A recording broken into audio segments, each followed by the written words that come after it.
hoy el tema, este último tema que se estará analizando es relaciones con compañías extranjeras y jurisdicción de tribunales extranacionales. Solicitamos a continuación al doctor Alfredo Jalife que nos haga el favor de hacer uso de la palabra. El doctor Alfredo Jalife es especialista en neuroendocrinología y es egresado de los Institutos Nacionales de Nutrición y de Neurología y Neurocirugía. Obtuvo en la Universidad de las Américas la maestría en Administración de Empresas. Fue invitado a dar un curso en la Catedral de Treveris en Alemania, galardonado con la Cátedra UNESCO. Es profesor de posgrado en la Facultad de Contaduría y Administración de la UNAM en Geopolítica y Negocios Internacionales, profesor de licenciatura de la Facultad de Ciencias Políticas y Sociales de la UNAM. Fue profesor de Geografía Económica, Relaciones Internacionales y Finanzas Internacionales en la Universidad de las Américas. Le cedo el uso de la palabra al doctor Alfredo Jalife. Muy amable senador Labastida, agradezco la invitación del Senado de la República y antes de abordar mi tema quisiera recordar qué quiere decir la palabra república, que obviamente representan ustedes los senadores. Viene de res pública, es decir, la cosa pública y no la cosa privada. Es decir, ustedes están ungidos de la preservación de los derechos y obligaciones a nivel público, no a nivel privado, porque aquí, honestamente, he estado oyendo ponencias que parecen más bien que estamos en una empresa transnacional más. Bueno, dicho esto, la reforma calderonista peca de reduccionismo fiscalista neoliberal y ostenta como defecto principal la evasión de la brújula geoestratégica al desconectarse cándidamente de la realidad internacional y su nueva correlación de fuerzas, es decir, la severa crisis financiera del G7 y la OTAN, el desmoronamiento del neoliberalismo global, la decadencia de Estados Unidos y, sobre todo, el eludir la geopolítica contemporánea, el incipiente orden multipolar y el nuevo orden geoenergético mundial. Mercantilmente vinculada al proyecto estadounidense del tripartita ASPAN, al que ya se refirió extensamente Manuel Bartlett, el doctor Manuel Bartlett, la reforma calderonista forma parte de la caduca globalización petrolera controlada por las vetustas 7 hermanas privadas anglosajonas, desfasada y en contra de las nuevas corrientes de la historia. Tampoco toma en cuenta la grave crisis financiera global, la consecuente insolvencia de los grandes bancos anglosajones y españoles que controlan a las virtuales petroleras adquirientes y, peor aún, elimina el intrínseco valor geoestratégico del petróleo como una característica del nuevo poder mundial. Así como hasta 1971 el patrón oro significó el barómetro de la economía mundial, hoy, de facto, el patrón es el oro negro. ¿Cuál es la prisa para tomar decisiones precipitadas y unilaterales como la que aprobaron sobre los biocombustibles, que pueden ser erróneas y hasta letales? Hoy la desprivatización, renacionalización y o reestatización de los hidrocarburos significan la verdadera modernidad. Y cito al diccionario de Oxford Illustrated, ¿qué significa modernidad?, que veo se está usando en sentido contrario. Cito: la tendencia de los tiempos presentes. Cierro la cita. En el reciente 11º Foro Internacional de Energía celebrado en Roma, se asentó que los estados nacionales poseen ya el 95% de las reservas mundiales. Repito, 95% de las reservas mundiales de hidrocarburos frente al desplome a un 5% de las transnacionales privadas, primordialmente anglosajonas, tendencia que epitomiza exquisitamente ExxonMobil, la primera transnacional privada mundial que pese a la obtención de los mayores ingresos de su historia, ha declinado su cotización bursátil debido tanto a su baja productividad como al desplome de sus reservas mundiales.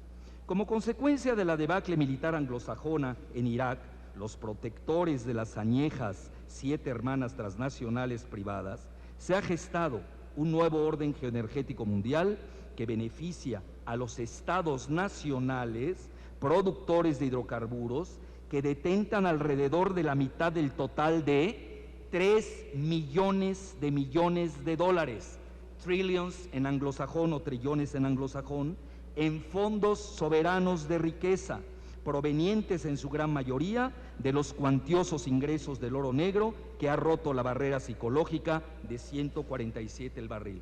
Recuerdo que el mayor negocio lícito, no estoy hablando de negocios ilícitos, el mayor negocio lícito del planeta son los hidrocarburos, que arrojaron el año pasado más de 4 millones de dólares. El rotativo británico neoliberal de Financial Times cataloga a las principales empresas estatales como las nuevas 7 hermanas del siglo XXI: Gazprom de Rusia, Aramco de Arabia Saudita, NIOC de Irán, PetroChina, Petronas de Malasia, PDVSA de Venezuela y Petrobras de Brasil, que han desplazado a las otrora omnipotentes transnacionales privadas anglosajonas, las añejas 7 hermanas, que en la década de los 70 del siglo pasado llegaron a controlar hasta el 80% de las reservas mundiales. Más aún, ese es un dato que proporcionó un gran empresario nacionalista, que es hasta familiar de los padres fundadores de Brasil, Ricardo Amaral, que además tiene un doctorado en economía y en finanzas. Se calcula que en los próximos 20 años los países productores del Golfo Pérsico obtendrían a un precio módico de $80 el barril un colosal flujo de caja que equivale a casi el 75% del Producto Interno Bruto Mundial actual. Nos encontramos en un nuevo orden geoenergético mundial. La demanda sustancial es dominada por China, India y aún por los mismos países del Medio Oriente, mientras los principales países de la OCDE y la OTAN han pasado a segundo término. El centro de gravedad mundial de la demanda se ha trasladado de Estados Unidos a China y esta última marcará mayormente la tendencia en los precios. Del lado de la oferta, el centro de gravedad de la geoenergía se ha desplazado al Golfo Pérsico, la nueva placa tectónica geopolítica del planeta. La grave dificultad de las transnacionales privadas anglosajonas yace en que han perdido su posicionamiento en el Medio Oriente, donde se encuentran las principales reservas de petróleo convencional y donde básicamente pueden invertir las compañías nacionales pese a su estrecha relación con Estados Unidos y Gran Bretaña.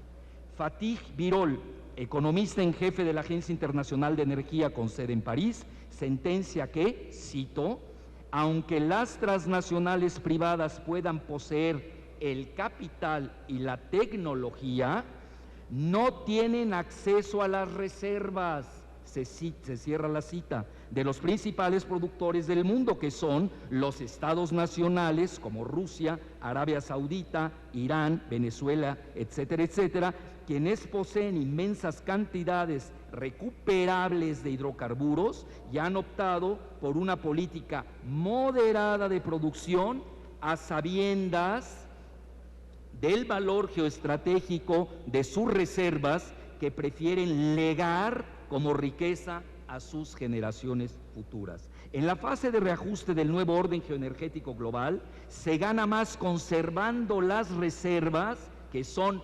monetizables que despilfarrándolas mediante una producción desbrújulada. Se desprende que en el nuevo orden geoenergético mundial el problema no es de inversiones foráneas ni de tecnología finalmente alquilables, sino geopolítico y catastral. Además, que nadie desee incrementar psicóticamente la producción para no abaratar los precios. Arjun Murthy, gurú energético de Goldman Sachs, admite que los principales estados productores de hidrocarburos, cito, poseen suficiente capital, los fondos soberanos de riqueza, para desarrollar su propia industria energética. Con altos precios no necesitan capital occidental. Cierro la cita, Barron's, del 9 de julio de este año. Cuando las transnacionales anglosajonas, en su plena decadencia, para no decir extinción en los próximos 10 años, y esto lo dice el Financial Times, tienden a su integración vertical, Pemex plantea su desintegración holística y pretende entregar una parte sustancial de sus actividades hiperrentables en refinación y petroquímica, ya no se diga su infraestructura de oleoductos y sus reservas en aguas profundas, a sus competidores globales.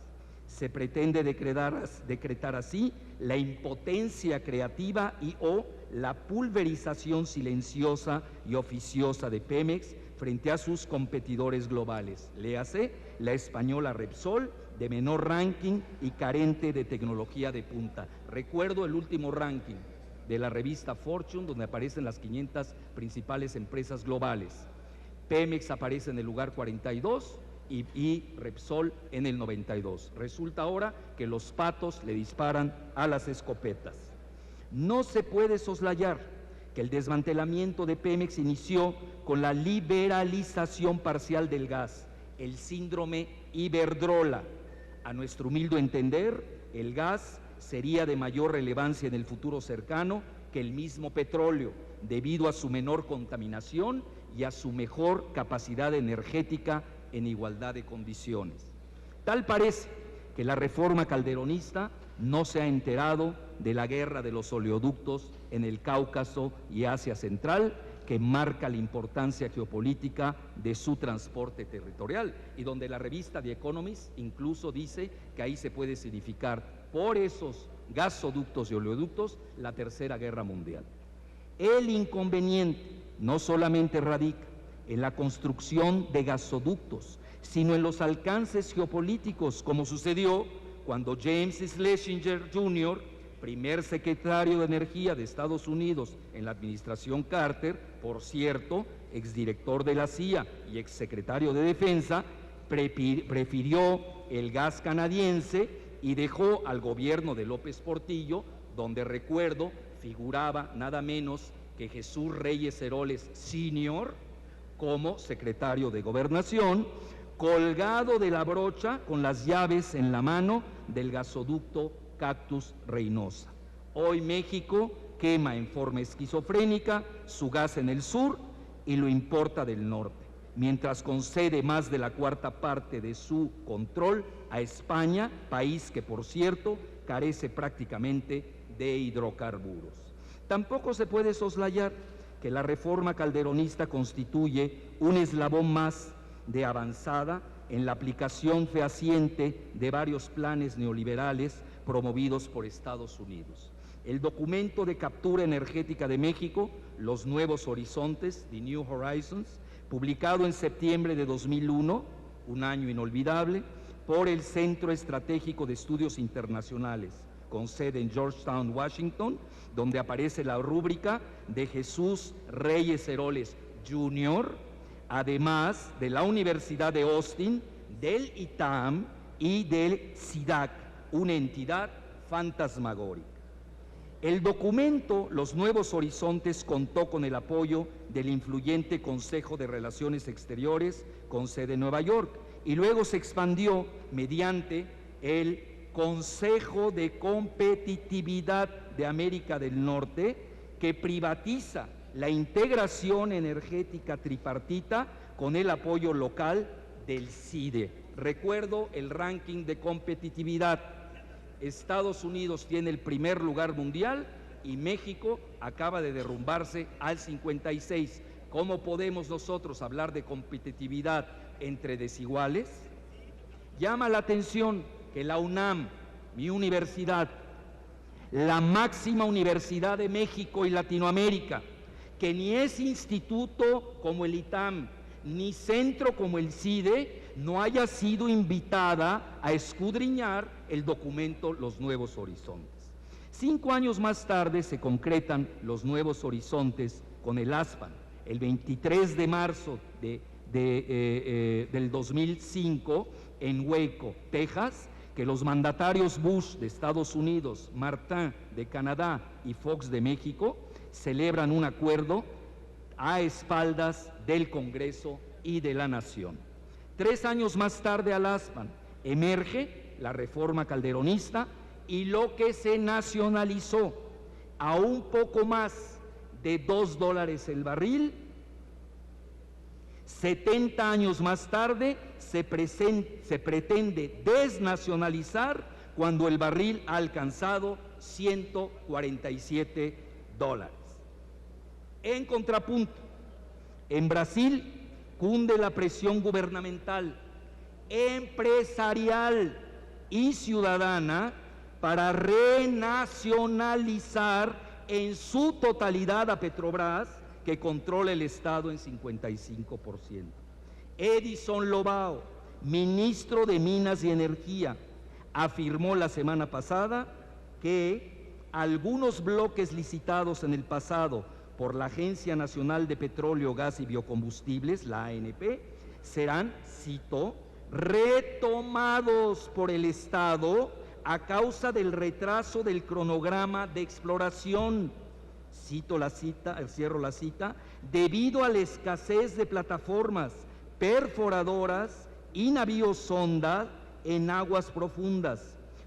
Sustentó que, cito, lo ideal es que Petrobras fuera 100% nacional, se cierra la cita, y agregó, abro la cita, en la actualidad el 60% de las acciones se negocian en una bolsa de valores y el 80% de ese total está en manos de los estadounidenses. No podemos entregar toda esta riqueza a un puñado de inversionistas. Se cierra la cita, Jornal O Estado de Sao Paulo, 15 de julio reciente. Una grave carencia de la reforma calderonista es que mediante su privatización tangencial se puede gratificar a las principales transnacionales violadoras de derechos humanos y devastadoras del medio ambiente. En sus componentes detectables, en medio de una deliberada ininteligibilidad, la reforma calderonista se parece tanto a la fracasada privatización de Boris Yeltsin, que sumió a Rusia en la inopia, así como a la captura de la riqueza de los hidrocarburos en Irak. Se recuerda, un país invadido por las transnacionales privadas anglosajonas. Vladimir Putin, antes de dejar la presidencia, después de haber multiplicado 5 veces el Producto Interno Bruto, repito, multiplicado 5 veces el Producto Interno Bruto en 8 años, gracias primordialmente a la desprivatización, renacionalización y o reestatización, firmó una ley que restringe la inversión foránea en 42 sectores estratégicos que incluyen la energía, las telecomunicaciones y el sector aeroespacial. Bueno, hasta las televisoras y la radio, con eso les digo todo. Cualquier inversión foránea, privada o estatal, requerirá de permisos especiales de un comité presidido por el primer ministro. The Financial Times, 5 de mayo reciente. El flamante presidente ruso Dmitry Medvedev acaba de firmar una ley para desarrollar las inmensas reservas del Ártico, exclusivamente por las empresas estatales, con un mínimo de 5 años de experiencia.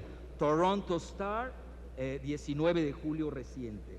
Rusia nacionaliza así la extracción de las aguas profundas del Ártico, donde se ubicaría el 25% de las reservas planetarias de hidrocarburos.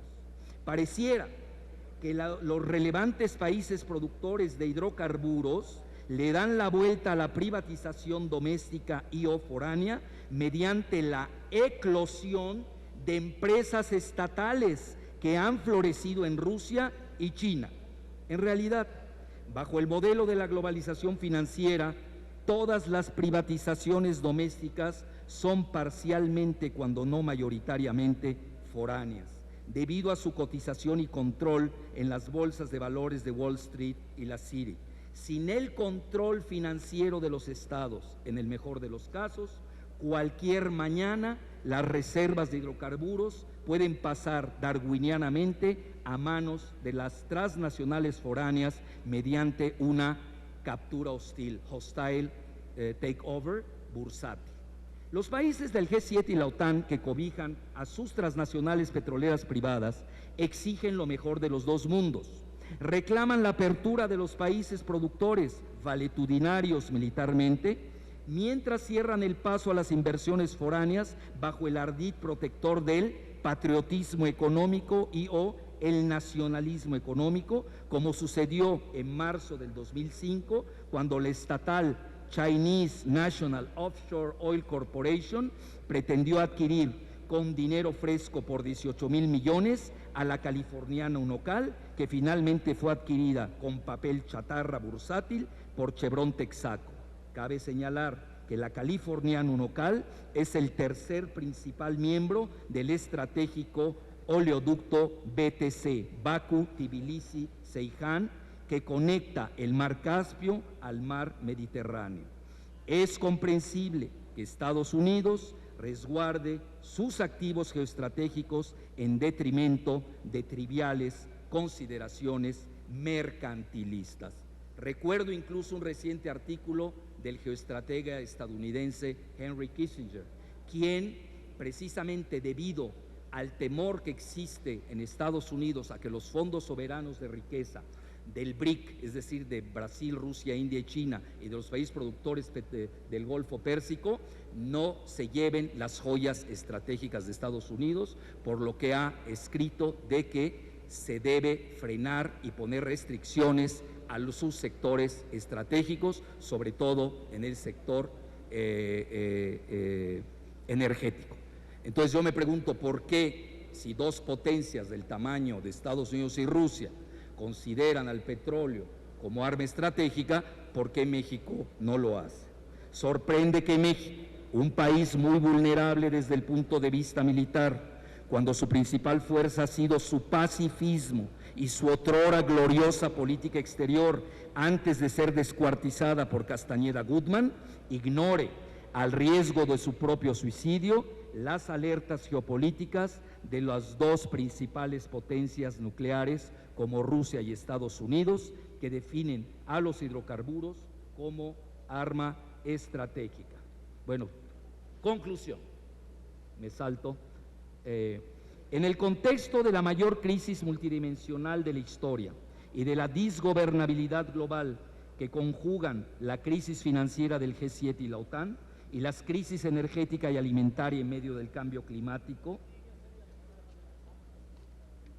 la reforma calderonista se abre temerariamente a la participación rentista y asociada de parte de sus competidores transnacionales, cuando hay que cerrar las ventanas domésticas frente a los vendavales externos con el fin de meditar sabiamente sobre los alcances de las exequias del viejo orden mundial unipolar y su también caduco orden geoenergético transnacional, frente al asentamiento del incipiente nuevo orden mundial multipolar y su flamante orden geoenergético estatal, cuando no se sabe a ciencia cierta la capacidad empresarial de las empresas privadas domésticas y o foráneas congraciadas, cuando muchas de ellas se encuentran en franca insolvencia financiera y peor, cuando ni siquiera se conoce la identidad del próximo presidente de Estados Unidos con quien negociar el destino del TLC, el ASPAN y el Comando Norteamericano de Defensa Aeroespacial.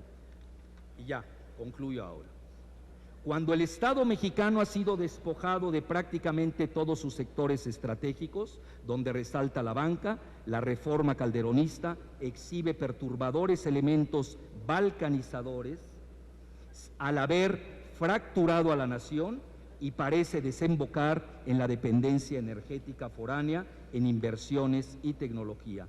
Aunque no viniese en la Constitución, por simple geoestrategia y seguridad nacional energética, el Congreso tiene la misión histórica de rechazar la reforma fiscalista neoliberal del Ejecutivo. Hoy, quien domina el petróleo, los alimentos y el agua, controla al mundo. Nosotros no deseamos dominar al mundo, pero tampoco queremos que nos controlen. Muchas gracias.